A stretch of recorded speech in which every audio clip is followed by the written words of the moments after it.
Good morning and welcome back to February 2022's Real Estate Live UK programme. Our programmes are virtual events run 3 times a year and are brought to you by White Label and our partners and sponsors.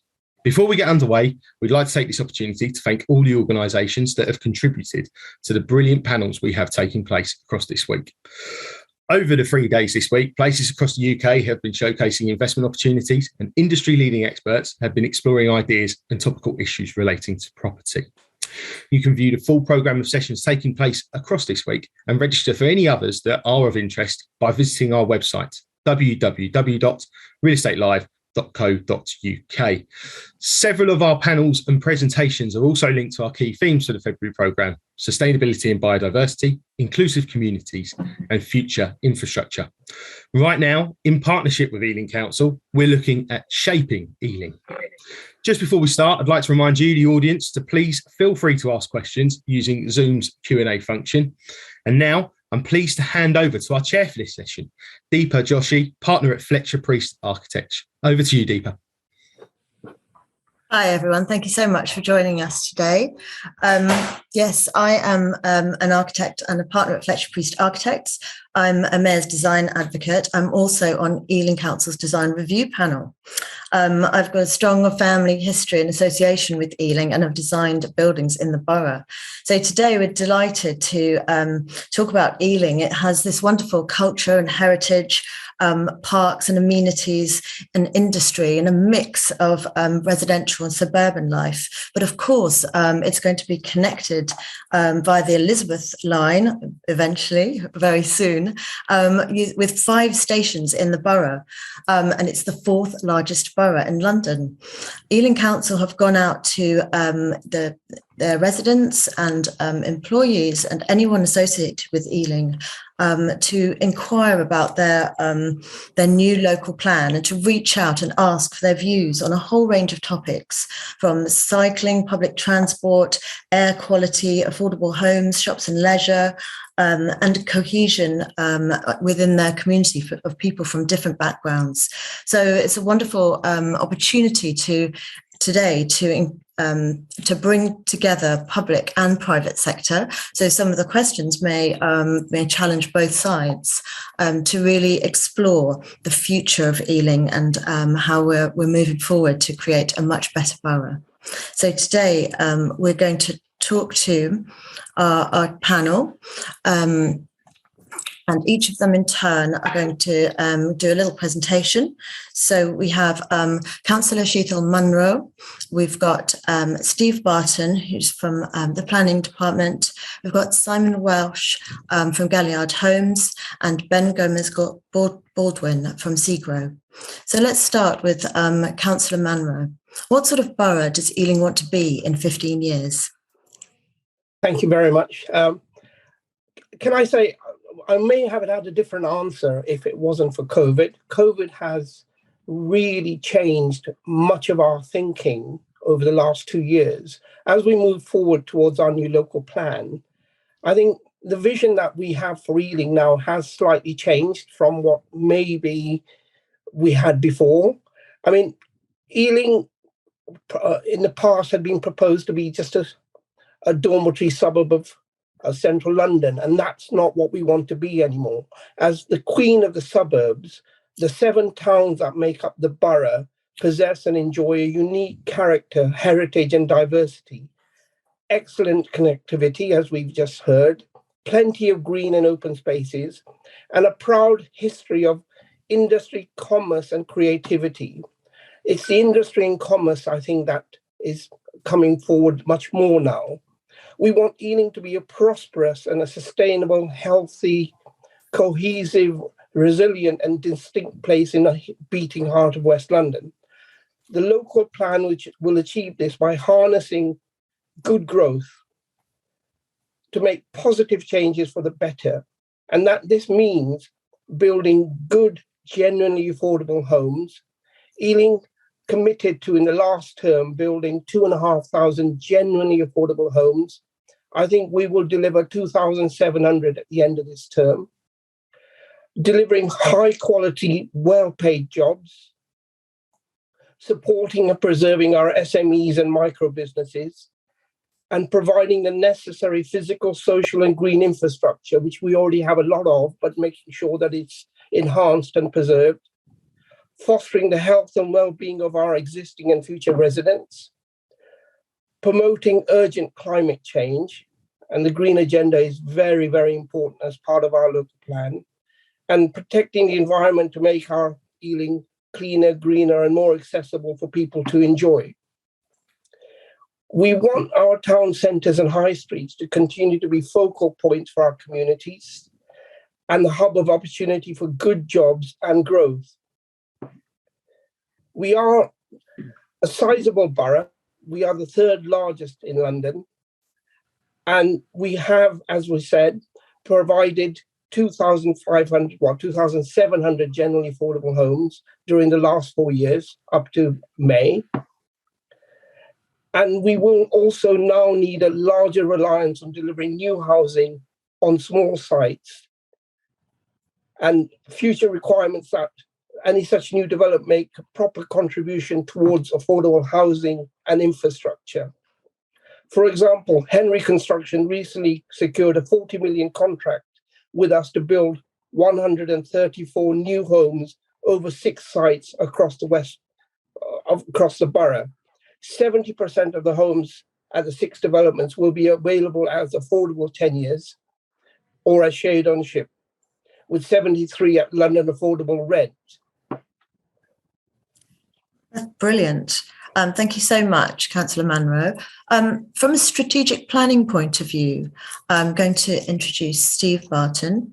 And how will the new local plan support the 20-minute neighbourhood concept, Steve? Thanks very much, Dipa, and a very good morning to everybody. I just wanted to introduce myself. I'm Steve Barton, I'm Strategic Planning Manager at Ealing Council, and I just wanted to say a few words a little bit about the local plan and the context before developing themes around 20-minute neighbourhood. And fundamentally, local plans are around 2 key objectives. How do we promote greater sustainability and how do we shape places? We at the Council accept that growth, development and change is inevitable. But as my leader would say, the exam question is how can we best harness the benefits of future growth and prosperity so that all the geographies within Ealing and all of the diverse communities with Ealing feel that change is for the better, that they are also benefiting from that change.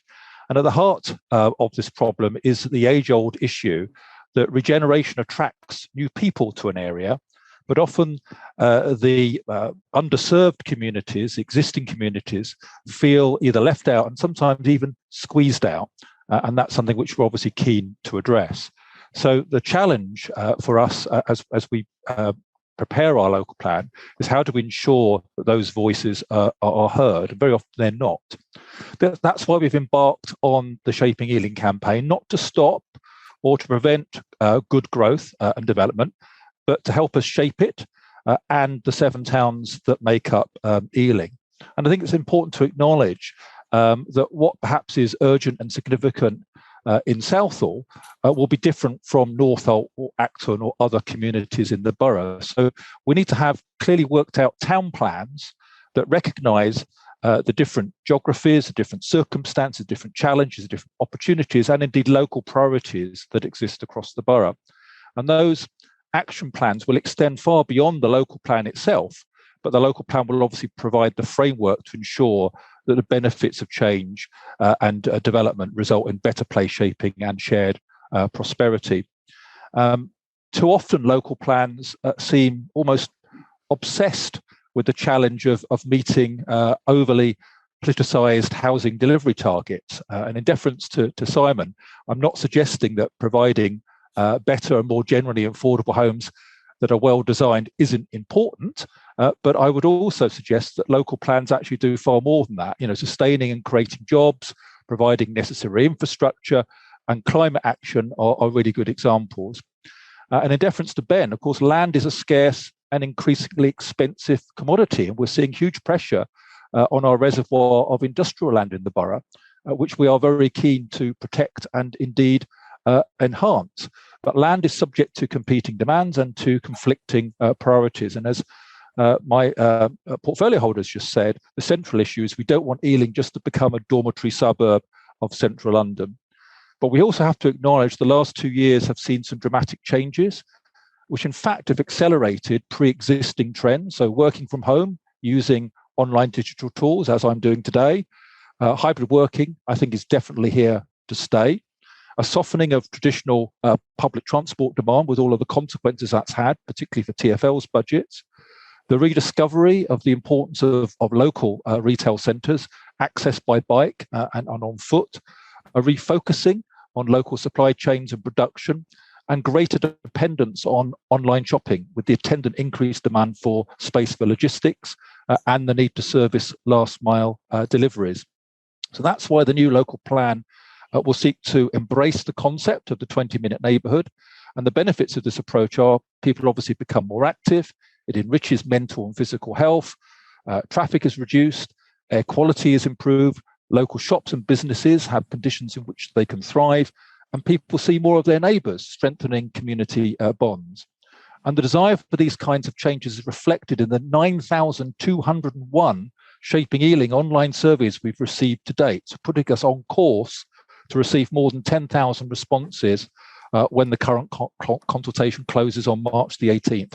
It's an absolutely incredible and quite unprecedented response, and I think shows the ambition and the will of the administration to involve local people in the plan-making process.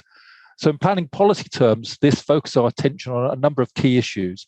The need to improve access to services at the local and neighbourhood level, the need to provide greater flexibility in how we use spaces, the quality of our public realm, open and green spaces, and the need to promote greening and biodiversity to manage and maximise health and well-being, and a new focus for movement to work, particularly to improve permeability and safety for pedestrians and cyclists, and to work with local partners to further promote sustainable transport, such as Brompton Bikes, who are based in the borough. These are all really important themes, and they're part of our growing conversation leading up to publication of our new draft local plan in the summer. Thank you, Dipa.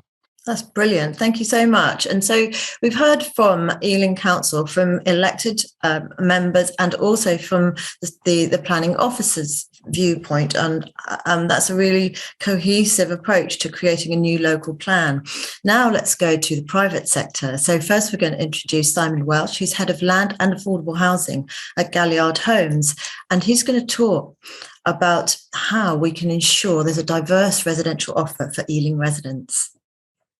Hi, Dipa. Thank you very much, all. So I think there's probably two parts to this, in my opinion. I think first part is probably tenure, and the second part is the range of unit types. And so starting with tenure, I think PRS is going to be really important here. I think we've seen massive institutional demand in this sector at the moment. I think Galliard have delivered a number of schemes for build-to-rent operators, and I think it provides not only an alternative to private sale, but it also provides a different product. Even things like Amenity, usually it's in excess of traditional private for sale schemes, whether it be, particularly in a post-COVID world, co-working, residence lounge, facilities. And I think that's quite important in terms of a different residential offer.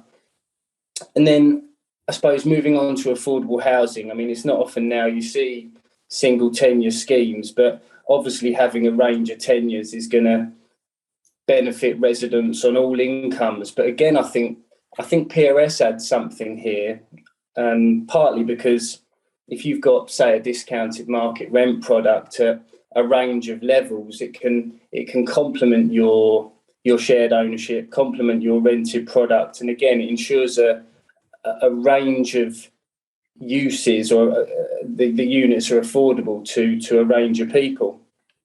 And then moving on to the unit types and that offering, I think obviously it's very important to us, important we get it right. Since COVID, we've seen buyers generally wanting more space, more amenity, whether it be larger units, areas to work, spare bedrooms, etc.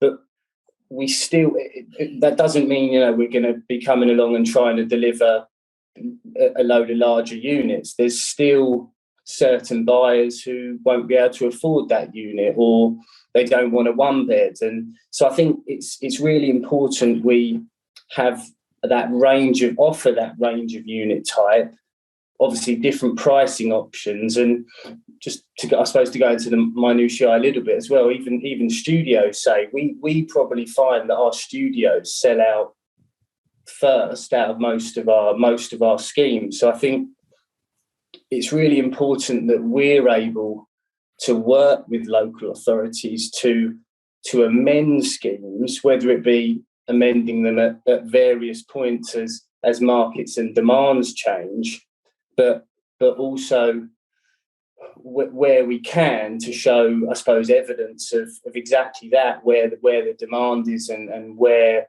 we're seeing the buyers wanting those units.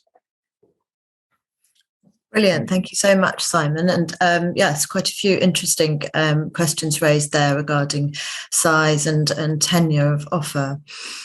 So from residential, we're going to go to jobs. And we're going to introduce Ben Gomez-Baldwin, who's the director of SEGRO in Greater London, who have huge investment in Ealing on the industrial side. And he's going to talk about how we can create opportunities for businesses and in turn create jobs. Thanks, Ben. Thanks, Dipa. Yes, good morning, everybody. Firstly, it's great to be invited this morning to be part of the discussion around shaping Ealing's future. As Dipa said, I'm a director covering part of SEGRO's West London portfolio. And for those that don't know much about SEGRO, we're Europe's largest investor and developer of industrial and logistics property, with a significant part of our business located here in London, and as Dipa said, particularly in Ealing, where we own and manage around about 3.8 million square feet of floor space spanning Greenford, Hereford Vale and Acton. And to put that into some context for everyone, that's just under an equivalent area of around about 70 full-size football fields. So it's a significant amount of space, and most importantly, that space is home to just over 170 businesses and provides around about 6,500 jobs. Our customers in Ealing range from small businesses, so small SME businesses in sort of 2,000 square foot units, right up to household names in larger premises, such as Sainsbury's, DHL, Brompton Bikes, as was mentioned earlier, and Sotheby's, just to name a few. And our customers come from quite a broad and diverse background in terms of their sectors. So you've got the more traditional third-party logistics providers, retail, storage and distribution.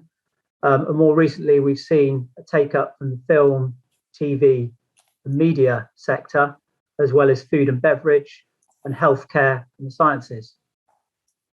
Ealing is an incredibly important area for us in terms of our growth plan, and in the next 5 to 7 years, we're hoping to bring forward around about 1.5 million square feet of new, sustainable, modern floor space on our existing estates, and in turn, when we're doing that, creating more jobs and more opportunity for the borough. It's a very exciting time at SEGRO at the moment, and I guess one of the things I wanted to mention that we're most proud of is the recent launch last year of our Responsible SEGRO framework. And through this, we've set ourselves 3 key priorities that I just wanted to touch on before we get into the main discussion. The first pillar of Responsible SEGRO is championing low carbon growth, delivering sustainable developments and refurbishments of our existing buildings. And this is going to help us achieve our own ambitions of being a net zero carbon business by 2030. But it will also help us provide our customers and the businesses that occupy our buildings with fantastic spaces which enable them to meet their own sustainability agendas, but also create great places for their staff to come to work. So we're looking a lot now at amenity and outdoor space and wellness facilities as part of our developments. The second pillar of Responsible SEGRO is all about investing in the community and the local environments upon where we own within which we own properties.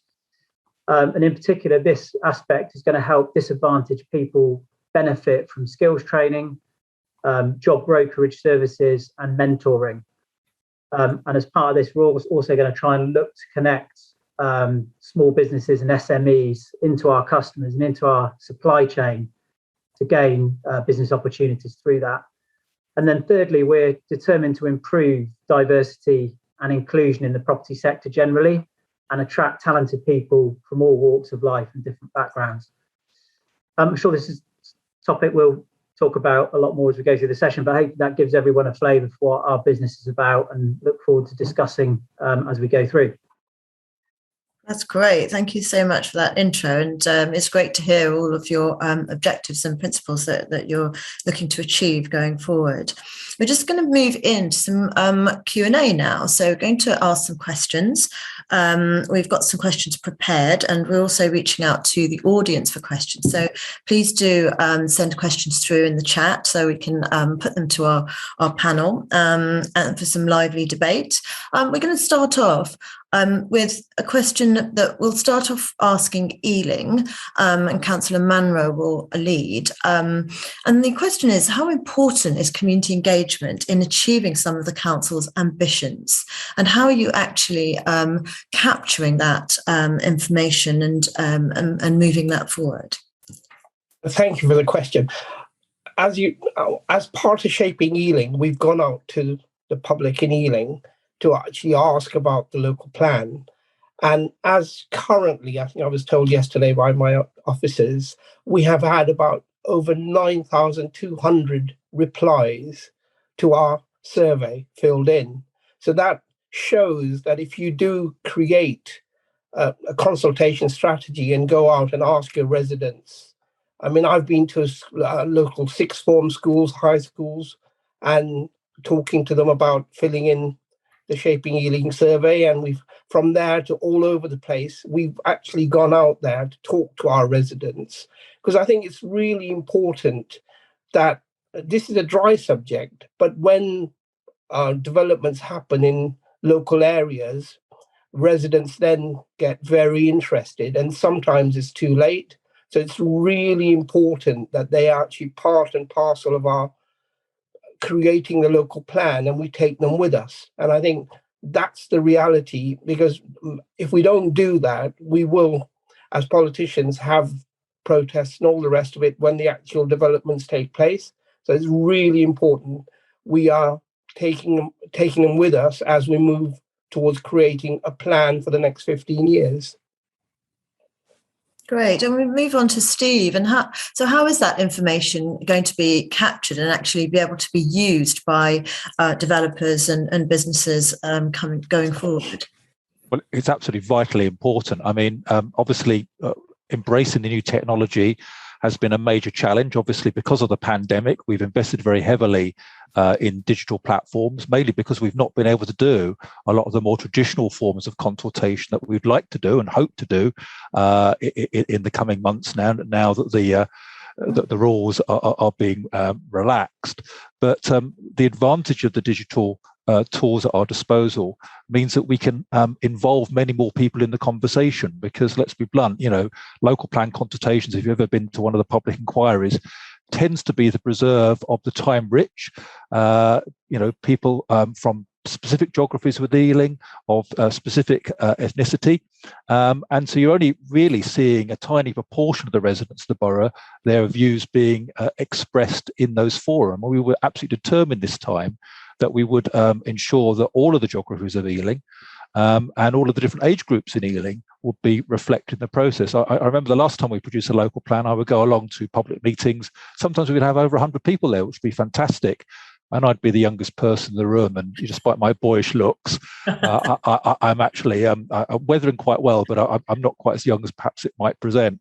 So it's really, really important that we are reaching out to people in the community who perhaps are underserved by the council and by the public sector generally, and who often feel that their views aren't heard. So again, one of the advantages of using the online surveys, we've also been able to provide the survey in the 8 main community languages in the borough, which again has meant we can reach out to sections of the community who otherwise would just not engage with us. So it's a really, really good platform to build on. And I have to say, I think councillors have been really, really quite brave, because to do a survey of this scale, of this ambition, is almost unprecedented. So I was speaking to the consultant who provides the technology for us, and he's never seen a response rate such as the one that we've managed to achieve in Ealing. So it's a really fantastic platform for us to build. And so it will mean that when we get into that public inquiry at the end of the process, rather than the inspector being solely and only influenced by the views of a tiny minority of residents of the borough, we'll actually be able to reflect more genuinely the geographies and the makeup and composition of the diverse communities that make up Ealing. And I think that will enable us to present much better, much clearer evidence throughout the process. Brilliant. Thank you very much. That's really, really interesting and vital. And I think, reaching out is a particularly key point, to reach out to different demographics and different ages to make sure that we have captured all of those views going forward. Just moving on to jobs and skills, I'm just going to move on to Ben. You've mentioned some of these aspects in your intro, but what role will sustainability and green jobs and skills have in helping shape Ealing? I think sustainability, as like you said, I alluded to in my opening statement, is going to be key in terms of both attracting new businesses and retaining existing ones. So it's incredibly important that the right type of space is delivered to the borough, the right type of workspace. Obviously, not only that meets our own ambitions in terms of being a net zero business, but meets our customers' ambitions and their own agendas in terms of sustainability and encouraging sustainable forms of travel and all the rest of it. And I think a really good example of this in our own portfolio is a project we've recently undertaken in, it's actually in Brent, on one of our industrial estates in Park Royal. But we took an existing building that we owned and did a refurbishment project which delivered a carbon neutral outcome, which was the first of its kind. I kind of retrofitted the existing building to achieve that status. And we were on doing that and investing more in the building to achieve that, we were able to attract a new customer into that particular borough, a customer called RD Content, who are a global video production agency. And their ambition is to run London's most sustainable film production space from that building. I just thought it was a really good example where if we hadn't done that and hadn't created that type of building, i.e. one which met with our customers' own ESG agenda, their own ethos as a business, we wouldn't have brought those jobs and that business into that community. And that's something we're looking to continue to do, as I said, right across the portfolio, both not only on new developments, but looking at the existing properties that we own and how we can green them and improve them. And I think I also alluded earlier to amenity and outdoor and wellness space. And I think this kind of goes to the same bucket in terms of sustainability. Being able to provide more outdoor space, provide more amenity space is incredibly important, particularly on the back of the last 2 years coming out of the pandemic. We're looking at something in Perivale, on the front of SEGRO Park, Perivale, where we're hoping to bring forward an amenity offering on the front of the industrial estate. And that's not going to only be for the benefit of the people on that industrial estate, and will hopefully attract customers and new businesses to that estate. But that amenity space will also service the wider Perivale community in terms of a leisure, cafes, bars, that sort of thing, that kind of offering, which we don't think is there at the moment. So there's a few different ways we're looking at this, but certainly incredibly important to attracting and retaining existing jobs. And how important is supporting collaboration with the local authority in delivering this, your employment offer? How do you find out what is required for that area and what they need, what the need is? Well, it's incredibly important that the public sector and the private sector are engaged and collaborating, and especially in the environment we've got at the moment, because the pace of change and the rate of change is so substantial and so quick. It's imperative that we're engaging with local communities, local businesses, and, as I say, the public sector, just to make sure we're bringing forward and putting together the right sorts of policies that will enable not just the right sort of space to be delivered today, but also looking forward to the future, because what's right today isn't necessarily going to be right next year or the year after. We've already talked about constraints around land supply. That is meaning we as an industry have to be more creative in terms of the types of buildings we bring forward, because we can't compromise on specification or location, because that's very important to our customers. It's critical for them to have these buildings that work functionally, also located in the right places. But we've just got to be more creative in what they look like potentially in the future. So it's about having flexibility in the policies going forward. Yes, would you like to comment on that, Steve? Yeah, I was also going to pick up the question in the chat there, which was about, can we promote residential and commercial development as effective bedfellows and have our cake and eat it, if you like, was the question in a nutshell. And it's a really, really good question. I go back to some of the points I was making earlier. The demand for industrial employment space in London and the southeast is skyrocketing. We've seen, land values in Park Royal rocket, threefold just in the last few years, and that is because there is a clear and great need for new premises, and particularly, it has to be said, driven by the logistics sector. And what people like Ben have told me before on behalf of SEGRO and some of his colleagues is that, logistics is very land hungry. It also needs quite a lot of yard space. And of course, we know that those sorts of operations don't tend to make great bedfellows for residential development. So this creates a challenge because, of course, the London plan quite rightly introduced the whole concept of agent of change. So what we wouldn't want to see, even if we had good designed residential development in association with that sort of operation, we wouldn't want to see the logistics space being prejudiced or undermined because of obviously the needs to service the needs of the residential community. You need to be able to balance those two. We've seen that sort of pressure already in terms of some of the residential developments in Southall, which are influenced by things like odour and so forth coming across from industrial sites across the border in Hillingdon. So, it's a real dilemma. I think there are challenges around viability in terms of how you co-locate the two functions, and good design can obviously help mitigate some of those adverse impacts, but that's going to be a real challenge. So whilst there is a policy framework to encourage us to look at that, we haven't really got as many real worked practical examples on the ground, and I certainly would love to explore with SEGRO and others how we can possibly deliver that going forward. Thank you.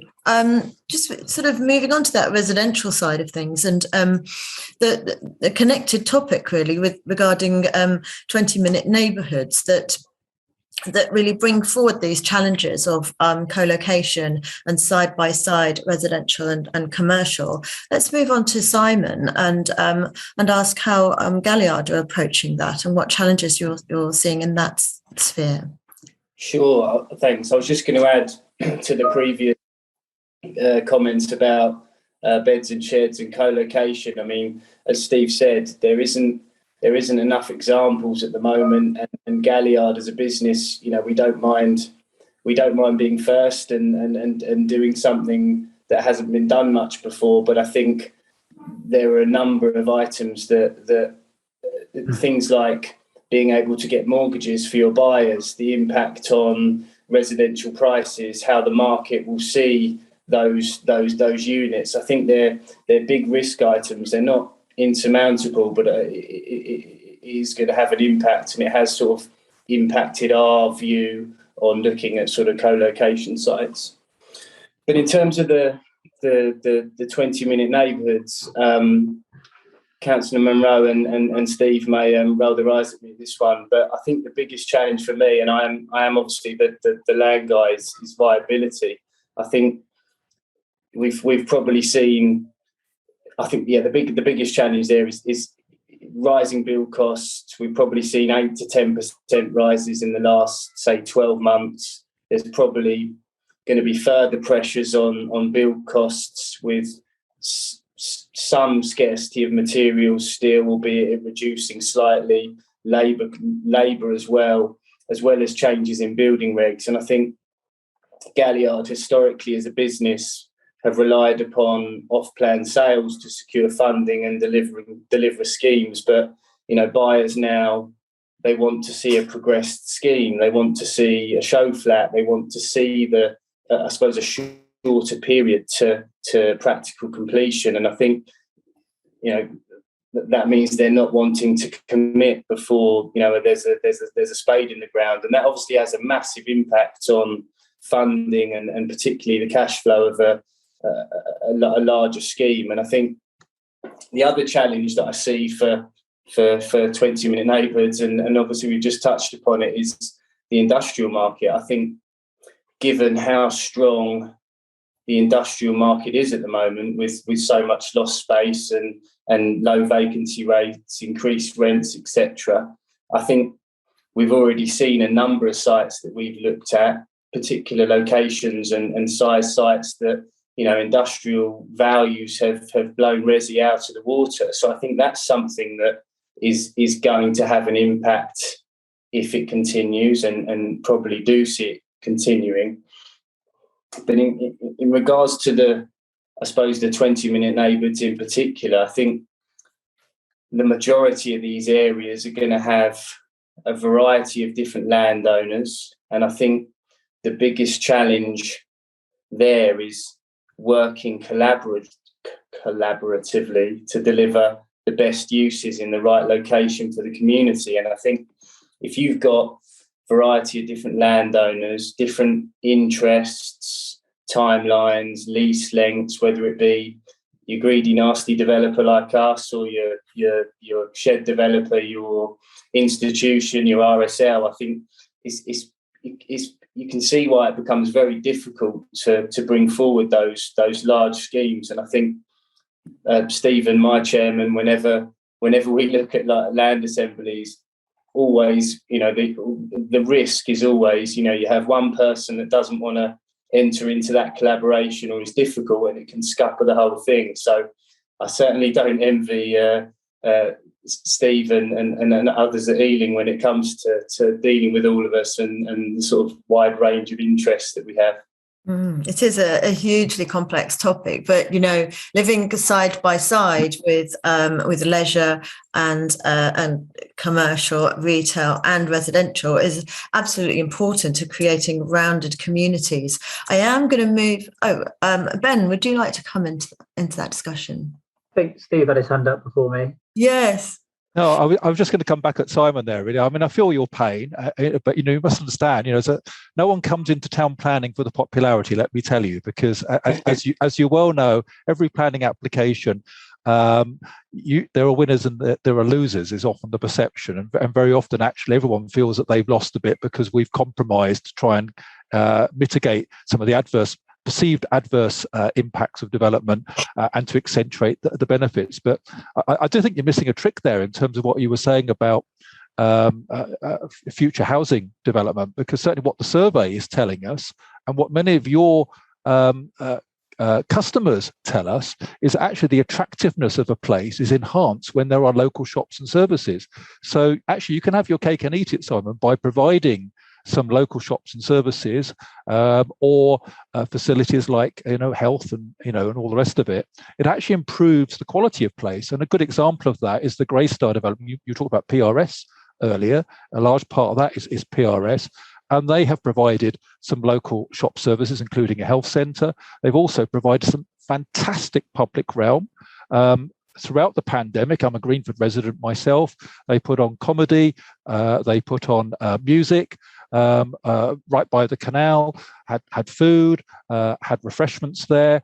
It wasn't just geared towards the local residents, but also to the wider community, and it really has enhanced the sense of place for all concerned. That's great, thank you, Steve. And Ben, what would you like to join? I just wanted to touch briefly on the co-location point, because it's obviously something with land supply as it is, as has already been talked about. It's something we have been looking at for some time in terms of intensification of use. But I just thought it was be interesting to mention a project we're doing in partnership with St George, the Berkeley Group, part of the Berkeley Group. It's in Brent, but it's very relevant to how industrial property will continue to be delivered going forward. So we're delivering a multi-story development, as I say, in conjunction with St George as part of their Grand Union residential scheme. So the industrial multi-story building is actually sitting, if you like, as part of quite a vibrant canal side neighbourhood that consists of cafes, bars, restaurants, and this will provide a lot of jobs. So it's the two uses. It's a good example of the two uses that will sit side by side and integrate as one. And I just thought it was worth throwing in. It was very relevant to what was just being said.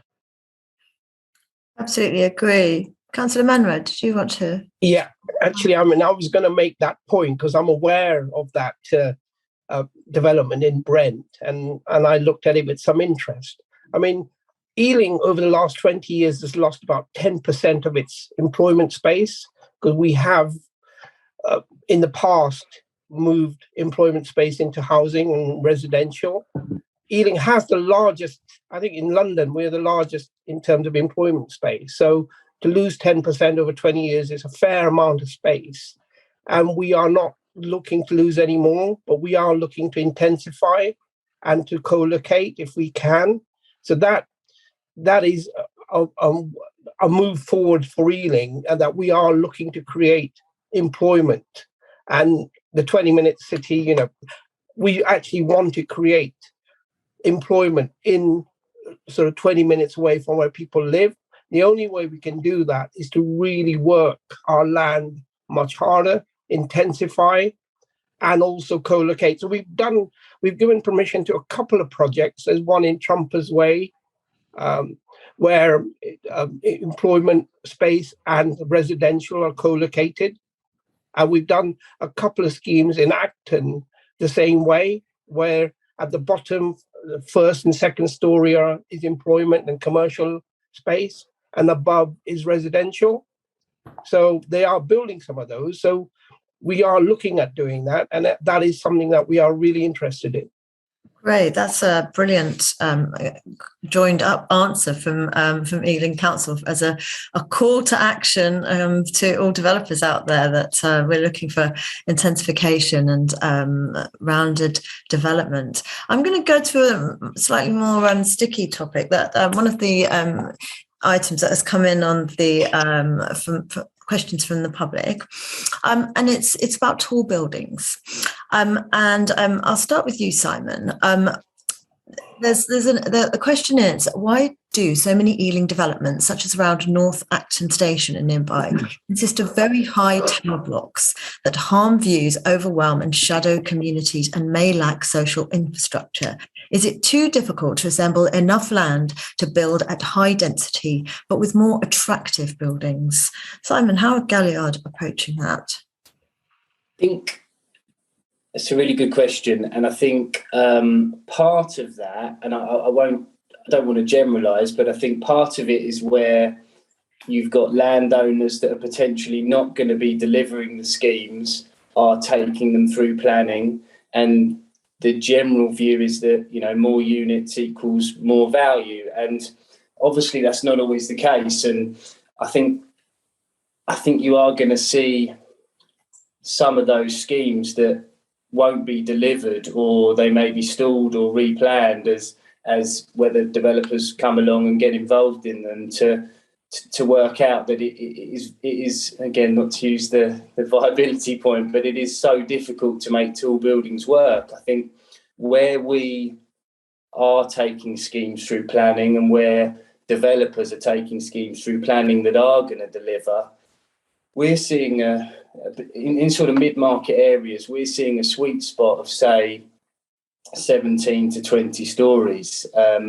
Anything higher than that, you've got a number of issues. You've got often less demand from the RSLs for the affordable units. You've got increasing cost when you're putting up scaffolding. You've got, depending on the facade design, can be phenomenally expensive. And I think for us, it's getting involved in those schemes early to make them as cost efficient as possible. So I think that would certainly be one part of it, in my view, in terms of potentially schemes that may not come forward. And I think given the rising costs and potential, fire safety issues and stuff moving forward, I think that will probably see a bit of a slight sea change. Yes, interesting. And of course, it is very connected into to viability, but it's also this question of what actually is a tall building. Steve, would you like to respond to that? Well, I'm just going to say, this is a real dilemma. In planning policy terms, if you think about it, a quarter of the borough is Greenbelt MOL, often overlooked. That's one of the reasons why we have, such a reputation for being a sort of green and pleasant place to live and work. Another quarter of the borough is probably various forms of protection for industrial and employment space. And you've just heard my councillor colleague saying, our imperative policy will be to protect that. Yes, we'll look at co-location and so forth, but primarily we don't want to lose the jobs and services that go with that land reservoir. We've got 29 conservation areas in the borough reflecting the superlative character and heritage of the borough. And again, it's another real attraction of the place, which we want to protect and enhance. So if you think about it, it doesn't leave an awful lot of land left over. Yet at the same time, we have these very, very challenging, very ambitious housing supply targets, and we want to build more homes to both rent and buy, but land is a scarce commodity. So that's the reason why for developers, building at density, and that doesn't necessarily mean tall, but can require taller elements, has become more of an economic proposition, and particularly when you have areas which have high existing or future public transport accessibility around our 5 Crossrail stations in the borough, for example. And we're hoping to get a new train line in the east of the borough around West London Orbital from Hounslow up to Brent Cross, which again could provide a further catalyst for growth and development at those nodes. But as I was saying in my introduction, this obsession though with planning by numbers and just focusing on the targets can have unintended consequences in terms of design and our place shaping ambitions. And that's the reason why the council, noting some of the feedback we received in the survey and indeed like the questionnaire, that we need to rebalance the equation a little bit and ensure that good design and heritage is at the heart of our decision making. So we've recently published a position statement on tall buildings, which includes the definition that that is a building that's substantially taller than buildings in its surrounding. We'll probably have a slightly more sophisticated definition of that in the published local plan in the summer. And we've also published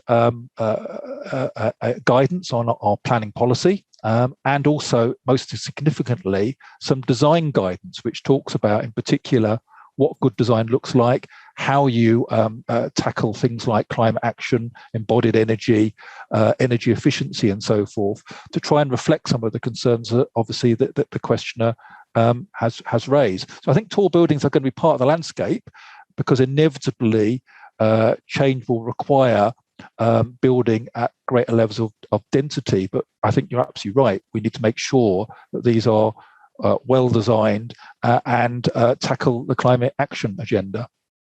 Thank you, Steve. We've had another question come in about the fact that we're losing lots of healthcare, police stations, community spaces and clinics that are being sold to the private sector. And then linked to that there's an increasing demand for accommodation for healthcare and the NHS, and I guess key worker and affordable housing. I think it's sort of connected to both patient. So there's it's connected to an item regarding patient hotels and affordable housing. So I suppose it's connected to both workers and patients around the whole healthcare aspect. Who would like to respond to that? How about, Councillor Manro, thank you. I think, the borough, most people might not be aware, but the borough has a waiting list for affordable homes on the council waiting list of over 11,000 families. Now, that is a massive, massive number. It was, I think, 10 years ago, it was about 20 odd thousand. And the council did reduce the list by saying to many, many people on the list that you would never, ever get affordable housing through the council. And therefore, it would be 30 years before you get one. So we did slim down the list from 20 odd thousand down to about 11,000. And that still is very, very high. And many people will wait for many, many years before they'll even have a chance to get properly generally affordable housing. So the last term, we did put a proposal forward to build 2,500, and will actually be 2,700 generally affordable homes. That was the largest one in London. So we were aware that this is a major, major issue for the borough. And we are ambitious in terms of wanting generally affordable homes for our residents. And I think the reality that the government says that a 20% discount on market rate counts as affordable homes. And the borough does not agree, because in many parts of the borough, 80% of market rent is just not affordable for our residents. And therefore, you can't call it affordable housing. So we believe that about a third of your income in that area where you live is about the maximum you should pay for rent. And we only count those and London affordable rent as genuinely affordable. And we are ambitious in wanting to build more. We have Broadway Living, our own company that's building homes, and Broadway Living RP. We also have an RP now that's building. I think we're going to build about 1,000 something homes over the next few years. So we are looking to do it ourselves as well, but we do need residential developers to come into the borough, but understand clearly what our needs are. And that's what this question is actually saying, that there is a real lack of genuinely affordable homes in the borough. And we need to work in partnership with our developer colleagues and whatever people coming into the borough. But our ask is around affordable homes as part of those developments. That's brilliant. Well, we've had interesting questions come in, and we've touched on a number of topics. We've got 8 minutes left. Time goes so fast when we do these things. So I think we'll just move into the closing question for all speakers. What do you think will be the key for shaping Ealing for the future? And let's go to Ben first. And then if everyone can just do a quick sentence, and then we'll close. Yeah, sure. I think I've touched on it as we've gone through, but I think the ongoing collaboration and partnership between the public and private sector, along with that sort of flexibility and recognition of the speed of change in the real estate sector, and what customers are going to need today may not necessarily be what they need in the future, and also demand for space may not be today, or if we're trying to project what demand might be in the future, we can't backward look, we need to forward look. And then obviously, championing this low carbon growth, a sustainable community, a sustainable future is absolutely key for Ealing's future. Great, thank you. And how about you, Simon? Yeah, I'd probably echo that. I think collaboration is massive. I think having the ability to work together with changing demands and changing markets. We're very lucky that we're a private business and can be fairly fluid to move with the times. And it's just great to be working with Ealing as well, because that they're certainly, in our experience with the sites we've delivered in the borough, they've been happy to engage with us in terms of demand and market movements, in terms of making sure we deliver something that is needed. Great, thank you, Simon. So Steve, and how would you respond to that question very quickly? I think the conversation is absolutely vital, not just with local communities, but with all the stakeholders, and particularly the business and the real estate sector. The local plan, when we publish in the summer, will have somewhere between 100 and 150 individual site allocations, which tells you something about our ambition for seeing change on the ground. So, but that will only happen if we've got willing partners. But we also have very strong ambitions for what we want to see on some of those sites and some of the infrastructure necessary to support some of that development. So we need to have that conversation. I hope we can be part of that in the summer. That's wonderful. And finally, Councillor Manro. I think the key that not only do we need affordable homes, but we actually need well-paid jobs so people can sustainably, maybe even in the private market, be able to afford to live in Ealing. So it's one way of giving affordable homes to people, generally affordable. The other is to create the kind of employment space which attracts well-paid jobs into the borough so that people can sustainably live and buy homes in the borough. And I think that's the key. It's a two-pronged thing. It's not just building affordable homes, but it's creating employment space that attracts very good employers into the borough that pay well, don't pay the minimum wage, pay higher than pay the London living wage and higher, and so people can sustainably live in our borough. I think that's a real key balance that we need to find. Absolutely. So today we've had a wonderful discussion talking about sustainability, diversity of neighbourhood, both in demographic, but also in workplace and residential. I think, a brilliant interaction between public and private sector. Just want to have a design meeting with you all afterwards and start off some wonderful projects together. So I think it's been a wonderful session, and I hope very inspiring, as we've had some comments and some compliments from people listening in, that they are actually inspired and enthused to develop and grow Ealing in line with your with your Shaping Ealing document. And we really look forward to seeing that local plan enhanced by public views. I think that's a great example of co-design, co-planning, leading the way there in London. Thank you so much, everyone, for joining us. Thank you. Thank you, Dipa. To all of our panel members and all of our listeners.